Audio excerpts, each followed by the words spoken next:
Hello বন্ধুরা, আপনারা এই যে ড্রাগন গাছটি দেখছেন, এই ড্রাগন গাছটি দেখুন কত সতেজ আছে। নতুন নতুন চারা বার হচ্ছে, আবার নতুন নতুন ডালপালা বার হচ্ছে।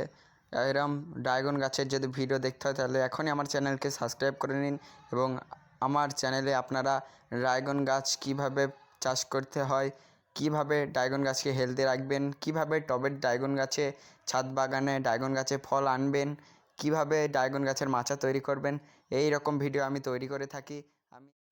আমি রাজ বলছি এসকে ভাইরাস ব্লগস থেকে। তো এরম ড্রাগন গাছ যদি আপনারা ছাদ বাগানে করতে চান এবং ড্রাগন গাছে ফল আনাতে চান তাহলে এখনই আমার চ্যানেলটিকে সাবস্ক্রাইব করে নিন। আপনারা জেনে নেবেন কি কখনো কচি ডালে ফল আসে না, সকল সময় ম্যাচিওর ডাল সংগ্রহ করবেন এবং দেখবেন ম্যাচিওর ডালের ডগাগুলো যেন এইভাবে সবুজ হয়ে যায়, তবেই ডালে ফল আসবে। তাছাড়া ডালে ফল আসার লক্ষণ কম থাকে।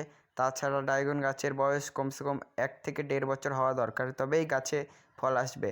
আর এই যে গাছটি দেখছেন বন্ধুরা, এই গাছটি প্রায় আপনার 10 মাস বয়স হতে চলেছে।